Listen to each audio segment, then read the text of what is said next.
മുഖ്യമന്ത്രി ദില്ലിയിൽ പോയി പുതിയൊരു ഘടകകക്ഷിയെ കച്ചവടമാക്കി വരുന്നതിനിടയിലാണ് മന്ത്രി കടകംപള്ളി സുരേന്ദ്രൻ ഒരു പുതിയ രാഷ്ട്രീയ ലൈൻ മുന്നോട്ട് വെച്ചത്. ഒരു ഇളം ഹിന്ദു ലൈൻ. അതിന് അദ്ദേഹം ആയുധമാക്കിയത് മലപ്പുറം ഉപതെരഞ്ഞെടുപ്പിൻ്റെ വിധിയെയാണ്. അവിടെ മുസ്ലിങ്ങൾ വോട്ട് ചെയ്തു, മുസ്ലിം ലീഗുകാരൻ ജയിച്ചു. പിന്നെ സംശയിക്കാനില്ലല്ലോ, വർഗീയമാണ്. മലപ്പുറത്തിന്റെ ഉള്ളടക്കം അത് തന്നെയാണ്, കുറച്ചൊരു വർഗീയമാണ്. അത് മതന്യൂനപക്ഷ വർഗീയതയുടെ ഒരു ശാക്തീകരണം വരുന്നതായിട്ടുള്ള മേഖലയാണ്. കടകംപള്ളിയുടെ ഉള്ളടക്കവും അതുതന്നെയാണ്. ഒന്നുകൂടി കേട്ടു നോക്കൂ. മലപ്പുറത്തിന്റെ ഉള്ളടക്കം അത് തന്നെയാണ്, കുറച്ചൊരു വർഗീയമാണ്. അത് മതന്യൂനപക്ഷ വർഗീയതയുടെ ഒരു ശാക്തീകരണം വരുന്നതായിട്ടുള്ള മേഖലയാണ്. അത് വിശദീകരിക്കാൻ ഒരു ഉദാഹരണവും എടുത്തുകാട്ടി അദ്ദേഹം. അത് കഴിഞ്ഞ ലോക്സഭാ തെരഞ്ഞെടുപ്പാണ്. ഇക്കഴിഞ്ഞ ഉപതെരഞ്ഞെടുപ്പല്ല, കഴിഞ്ഞ പൊതു തെരഞ്ഞെടുപ്പ്. എഴുച്ചു നിൽക്കാൻ നിവൃത്തിയില്ലാത്തതായിട്ടുള്ള ഈ അഹമ്മദിനെ സ്ഥാനാർത്ഥിയാക്കുന്നതിനെതിരായിട്ട് ലീഗിനകത്ത് കലാപമായിരുന്നു കഴിഞ്ഞ തെരഞ്ഞെടുപ്പ് കാലത്ത്. സ്ഥാനാർത്ഥിയാക്കിയപ്പോൾ ആരോഗ്യവാനായിട്ടുള്ള അഹമ്മദിനെ ഒരു 3-4 പേര് ചേർന്ന് ചുമന്ന് മലപ്പുറത്തേക്ക് കൊണ്ടുവരുന്ന രംഗം. അതാണ് മലപ്പുറം എന്ന് പറയുന്നത്. അതാണ് മലപ്പുറം എന്ന് CPM-കാർ പറയുന്നത്. ലീഗിന്റെ വർഗീയ മണ്ഡലം.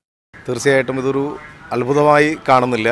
ഈ മണ്ഡലത്തിൻ്റെ പശ്ചാത്തലം UDF-ന് അനുകൂലമാണ്. അതോടൊപ്പം തന്നെ ഈ തെരഞ്ഞെടുപ്പിൽ UDF എടുത്ത ഒരു സമീപനം തികച്ചും രാഷ്ട്രീയത്തിനപ്പുറത്തേക്ക് തീവ്ര വർഗീയ നിലപാടുകൾ സ്വീകരിച്ച് വർഗീയ സംഘടനകളെ ആകെ കൂട്ടുപിടിച്ച് ന്യൂനപക്ഷ വർഗീയതയെ നന്നായി പ്രചരിപ്പിക്കുന്നതിനും അതിനനുകൂലമായ ഒരു കൺസോൾട്ടേഷൻ ഉണ്ടാക്കുന്നതിനും വേണ്ടിയുള്ള വലിയ പരിശ്രമം അപകടകരമായ വിധത്തിൽ സംഘടിപ്പിച്ചു എന്നുള്ളതാണ് കാണാൻ വേണ്ടി കഴിയുന്നത്. തെരഞ്ഞെടുപ്പിൽ താൽക്കാലികമായി വിജയിക്കാൻ UDF-ന് കഴിയുമെങ്കിൽ കൂടി ഇത് മതനിരപേക്ഷ രാഷ്ട്രീയത്തെ വല്ലാതെ പ്രയാസപ്പെടുത്തുന്നതും നമ്മുടെ സമൂഹത്തിലെ വലിയ രൂപത്തിൽ ആപൽകരമായ ഒരു ഘട്ടത്തിലേക്ക് കൊണ്ടുപോകുന്ന നിലപാടുകളാണ് ഇന്ത്യൻ യൂണിയൻ മുസ്ലിം ലീഗ് എടുത്തിട്ടുള്ളത് എന്നുള്ളതാണ് കാണാൻ വേണ്ടി കഴിയുന്നത്. കുഞ്ഞാലിക്കുട്ടിയോട് മത്സരിച്ചു തോറ്റ CPM സഖാവാണിത്. മുസ്ലിം വോട്ടുകളുടെ എന്നുള്ള നിലക്ക് അങ്ങനെ പറയാൻ വേണ്ടി കഴിയില്ല. പക്ഷേ ഈ വലിയ വർഗീയ പ്രചാരണം വിവിധങ്ങളായ വിഷയങ്ങൾ ഉന്നയിച്ചുകൊണ്ട് മുസ്ലിം ലീഗിന് രാഷ്ട്രീയ ലാഭം ഉണ്ടാക്കുന്നതിന് വേണ്ടി പ്രചാരണ രംഗത്തും അല്ലാതെയും രഹസ്യമായും പരസ്യമായും എല്ലാം തീവ്ര വർഗീയ നിലപാടുകൾ പ്രചരിപ്പിക്കുന്നതിൽ തന്നെയാണ് മുസ്ലിം ലീഗ് താല്പര്യം കാണിച്ചിട്ടുള്ളത്. അതൊരു തെരഞ്ഞെടുപ്പിനകത്ത് വിജയിക്കാൻ വേണ്ടി അവർക്ക് സാധിക്കുമെങ്കിൽ കൂടി അപകടകരമായ ഒരു അവസ്ഥയിലേക്ക് ഈ ഒരു പ്രദേശത്തെ കൊണ്ടുപോകുന്നതിന് തുല്യമാകുമെന്നുള്ളതാണ് എനിക്ക് തോന്നുന്നത്. സ്ഥാനാർത്ഥിയും മന്ത്രി കടകംപള്ളിയും ഇങ്ങനെ ഒരു വർഗീയതാ സിദ്ധാന്തവുമായി മുന്നോട്ട് വരുമ്പോഴാണ് KPCC പ്രസിഡന്റ് MM ഹസൻ ഒരു പോയിന്റ് മുന്നോട്ട് വെച്ചത്.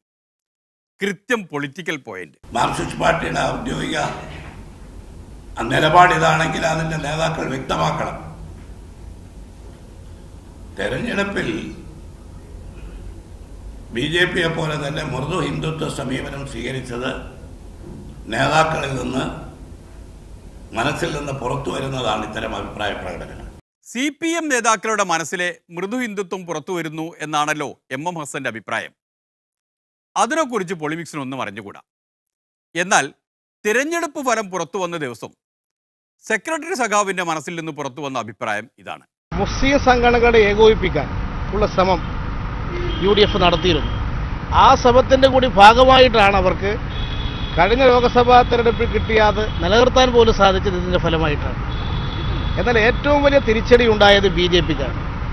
ദേശീയ തലത്തിൽ എല്ലായിടത്തും മുന്നേറിക്കൊണ്ടിരിക്കുന്ന BJP മലപ്പുറത്ത് അവകാശപ്പെട്ടിരുന്നത് കഴിഞ്ഞ ലോക്സഭാ തെരഞ്ഞെടുപ്പിൽ കിട്ടിയതിനേക്കാൾ 6 ഇരട്ടി വോട്ട് അധികം കിട്ടുമെന്ന് പറഞ്ഞുകൊണ്ടായിരുന്നു BJP ഇലക്ഷനിൽ മത്സരിക്കുകയും അവരുടെ പ്രഖ്യാപിത രാഷ്ട്രീയ നിലപാട് തന്നെ ഉപേക്ഷിച്ച് ബീഫ് വിതരണം ചെയ്യും എന്നുവരെ പ്രചരിപ്പിച്ചുകൊണ്ട് വോട്ട് പിടിച്ച തെരഞ്ഞെടുപ്പായിരുന്നു മലപ്പുറം ഉപതെരഞ്ഞെടുപ്പ്.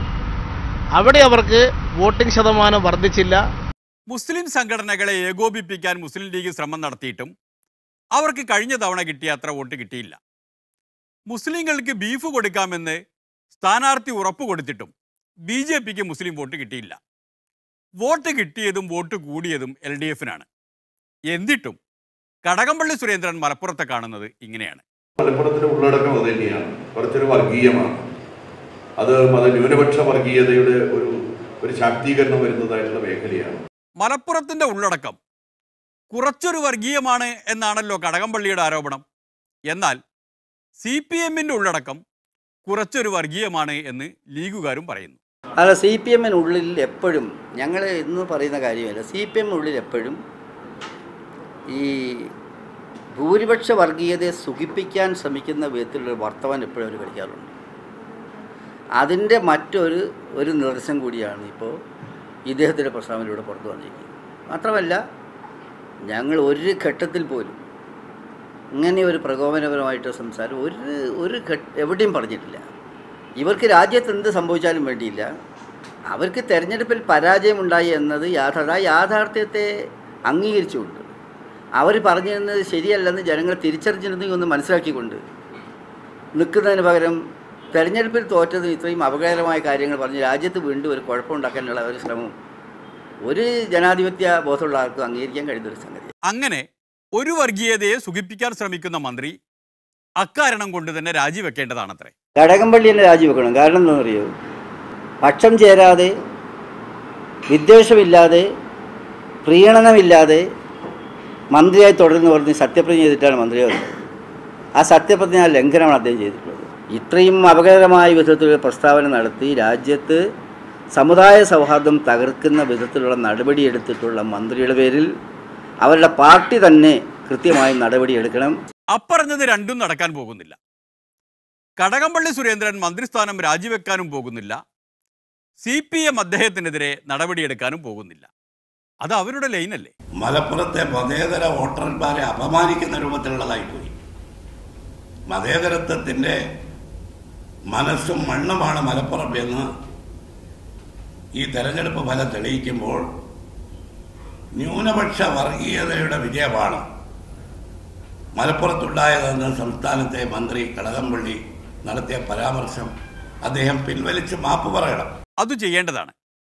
എന്തുകൊണ്ടെന്നാൽ കടകംപള്ളി സുരേന്ദ്രൻ പറഞ്ഞത് CPM-നകത്തുള്ളവരുടെ പൊതുനിലപാടല്ല, അതിനകത്തുള്ള ഒരു ചെറിയ ന്യൂനപക്ഷത്തിൻ്റെ വർഗീയ നിലപാട് മാത്രമാണ്. മറുപക്ഷം കാണാം ഇടവേള കഴിഞ്ഞിട്ട്. സത്യം പറഞ്ഞാൽ മലപ്പുറം വിധി CPM-നെ ഒരു തരം വിഭ്രാന്തിയിൽ അകപ്പെടുത്തിയിരിക്കുന്നു എന്ന് പറയുന്നതാണ് ശരി. അതുകൊണ്ട് പറഞ്ഞു പോകുന്നതാണ് ഇതൊക്കെ. വിധി വന്ന ദിവസം സെക്രട്ടറി സഖാവ് പറഞ്ഞത് ഓർമ്മയില്ലേ? BJP രാഷ്ട്രീയത്തെ കേരളം നിരാകരിക്കുന്നു എന്നതിൻ്റെ അസന്നിഗ്ധമായ പ്രഖ്യാപനം കൂടിയാണ് മലപ്പുറം ലോക്സഭാ ഉപതെരഞ്ഞെടുപ്പിൽ ഉണ്ടായത് എന്നത് അഭിമാനിക്കാൻ സാധിക്കുന്നൊരു കാര്യമാണ്.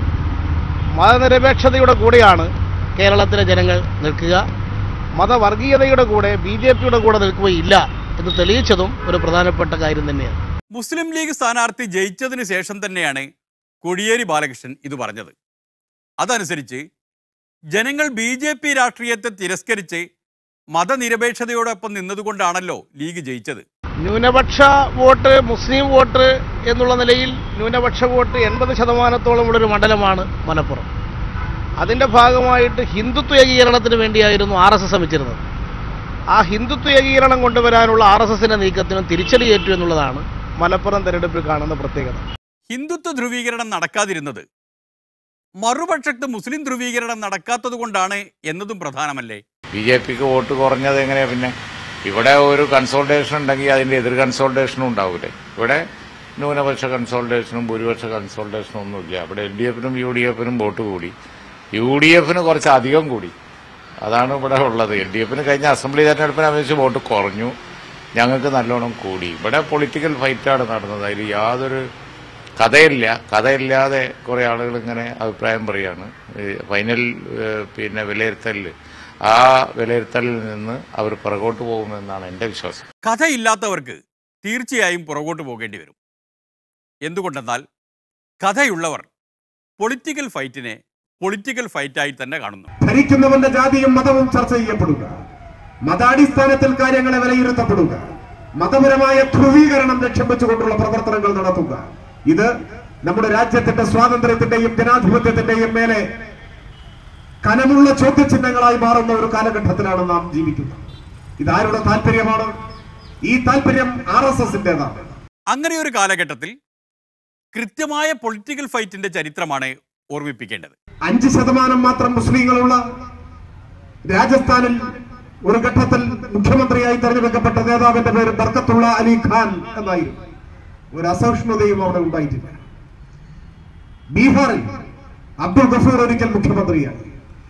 നമ്മുടെ രാജ്യത്തിന്റെ ചരിത്രത്തിൽ ആദ്യമായി ഒരു മുസ്ലിം വനിത മുഖ്യമന്ത്രിയായത് ആസാമിലായിരുന്നു, ഡോക്ടർ സൈദ അൻവർ തൈമൂർ. നമ്മുടെ തൊട്ടടുത്ത് പോണ്ടിച്ചേരി മുഖ്യമന്ത്രിയായി 3 തവണ തെരഞ്ഞെടുക്കപ്പെട്ട നേതാവിന്റെ പേര് MOH ഫാറൂഖ് എന്നായി. 2 മാസമെങ്കിൽ 2 മാസം കേരളത്തിലും CH മുഹമ്മദ് കോയ മുഖ്യമന്ത്രിയായി. ഞാൻ ഈ ചരിത്രം ഇവിടെ സൂചിപ്പിക്കാൻ കാരണം അന്നൊന്നും ഭരണ നേതൃത്വത്തിലേക്ക് തിരഞ്ഞെടുക്കപ്പെടുന്നവരുടെ ജാതിമത വിശ്വാസ സംബന്ധിയായ കാര്യങ്ങൾ ഇന്ത്യൻ രാഷ്ട്രീയ അന്തരീക്ഷത്തിൽ ചർച്ച ചെയ്യപ്പെടുക പോലും ഉണ്ടായിട്ടില്ല എന്ന് കാണണം. എന്നാൽ നമ്മുടെ രാജ്യം ഇന്നെത്തി നിൽക്കുന്ന സ്ഥിതിയോ, ഇപ്പറഞ്ഞവരിൽ CH മുഹമ്മദ് കോയ ഒഴിച്ച് ബാക്കിയുള്ളവരെല്ലാം കോൺഗ്രസ്സുകാരായിരുന്നു എന്നത് വേറെ കാര്യം. അന്ന് കോൺഗ്രസിന് അത് കഴിയുമായിരുന്നു. ഇന്നാണെങ്കിൽ കോൺഗ്രസ് എത്തി നിൽക്കുന്നതും രാജ്യം എത്തി നിൽക്കുന്നതും ഒരേ സ്ഥിതിയിൽ തന്നെ. ഏതാനും വർഷങ്ങൾക്ക് മുൻപല്ല ഈ കേരളത്തിന്റെ മണ്ണിൽ ഒരു സാമുദായിക സംഘടനയുടെ നേതാവ് കേരളത്തിന്റെ താക്കോൽ സ്ഥാനത്തിൽ ഭൂരിപക്ഷ സമുദായക്കാരൻ വേണം എന്ന് പറഞ്ഞു. ആ പ്രസ്താവന പുറപ്പെടുവിച്ച നേതാവ് വിവരം കെട്ടവനായി എന്ന ഒറ്റ കാരണം കൊണ്ടല്ല അങ്ങനെ ഒരു പ്രസ്താവന പറഞ്ഞത്. അങ്ങനെ ഒരു പ്രസ്താവന പറയാൻ കഴിയുന്ന അന്തരീക്ഷം നമ്മുടെ രാജ്യത്തുണ്ടായി, കേരളത്തിൽ പോലും ഉണ്ടായി വരുന്നു. അതാണ് കാണേണ്ടത്. അങ്ങനെ ഒരു അന്തരീക്ഷം CPM-നകത്തും ഉണ്ടായി വരുന്നു എന്നതും കാണണം. പോരാ, അത്തരം പ്രസ്താവന നടത്തുന്ന കഥയില്ലാത്തവർ ഇതുകൂടി അറിയണം. 1957 അവസ്ഥ. അന്നത്തെ കാലത്ത് ആരാധനാലയങ്ങൾ സ്ഥാപിക്കുന്നതിന് ഒരു വിഭാഗത്തിന് എവിടെയും ആരാധനാലയങ്ങൾ സ്ഥാപിക്കാം. എന്നാൽ ന്യൂനപക്ഷ വിഭാഗത്തിലെ ഒരു വിഭാഗത്തിന് അവരുടെ ആരാധനാലയങ്ങൾ അങ്ങനെ സ്ഥാപിക്കാൻ അവകാശമില്ല. മുസ്ലിങ്ങൾക്ക് കടുത്ത വിവേചനം ആ ഘട്ടത്തിൽ നേരിടേണ്ടി വന്നിരുന്നു. ആരാധനാലയങ്ങൾ സ്ഥാപിക്കാനുള്ള അവകാശം സ്ഥാപിച്ചു കൊടുത്തതും EMSൻ്റെ ഗവൺമെൻറ്റായിരുന്നു. അത് 1957. 10 വർഷം കഴിഞ്ഞപ്പോൾ 1967 മുസ്ലിം ലീഗിനെ സ്വന്തം മുന്നണിയിലെടുത്തതും മുസ്ലിം ലീഗ് നേതാക്കളെ മന്ത്രിമാരാക്കിയതും EMS ആയിരുന്നു. മുസ്ലിം ലീഗിന് കൊടുത്ത വാഗ്ദാനം പാലിക്കാനായി മലപ്പുറം ജില്ല രൂപീകരിച്ചത് EMSൻ്റെ ഗവൺമെൻറ് ആയിരുന്നു. കഥയില്ലാതെ പ്രസ്താവന നടത്തുന്നവരെ കഥയുള്ള നേതാക്കൾ ഇതുകൂടി പഠിപ്പിച്ചു കൊടുക്കണം എന്ന് അഭ്യർത്ഥിച്ചുകൊണ്ട് ഇന്നത്തെ വ്യാഖ്യാനം നിർത്തുകയാണ്. നന്ദി, നമസ്കാരം.